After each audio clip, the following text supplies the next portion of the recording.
علیه السلام ته وی چې تا باندې به مونږ ایمان راوړو، خو یو خبره ده، هغه خبره ده چې جنت نه دی او دسترخوان راشي او جنتی میوې دی په پرتی او جنتی خوراکونه دی په پراتی، اله به باندې ایمان راوړو. نو حضرت عیسی علیه السلام دعا وکړه، الله جل شانو دسترخوان د جنت نه هغه د 15,000 کسانو مخې ته خور کو، دی د جنت خوراکي وکړه، بیا وی نه منو، بیا سوی نه منو.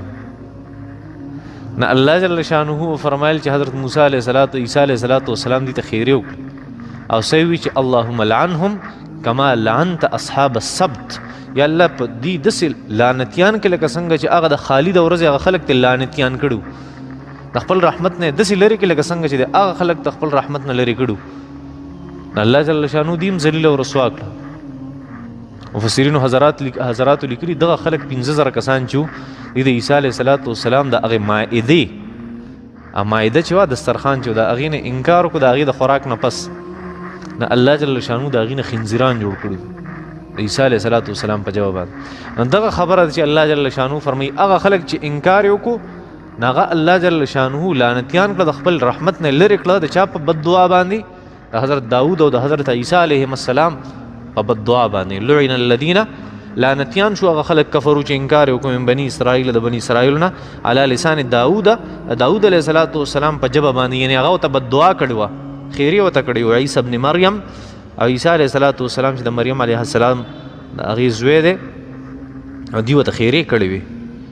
دویمه وجه الله جل شانو ذکر کوي چې ولې دوی لعنتیان شوي، چې ذلک بما عصوا، دی نافرمانو د الله احکامات په ماتول. عصوا دا مطلب دی چې دی نافرمانو، څه مطلب؟ چې دی به د الله کوم حکم به هغه به ماتو، بس د دې کار ده. ذلک بما عصوا وکانوا یعتدون. او درېیمه وجه دا وه الله جل شانو فرمایي وکانوا یعتدون، دی به د حد نه تجاوز کو، یا به بالکل لا حکم منو نه، دا نافرمانی وه، او یا چې کوم حکم به د هغې نه بیا سیوا کار کو. لکه یهودیانو داسې کول، پرون یې ته قصه کړې وه، یهودیان هغه د تفرید ښکار شوي وو، تفرید پې کو، هر یو څیز به یې کمو، دغه نافرمانی وه، دغه عصیان و.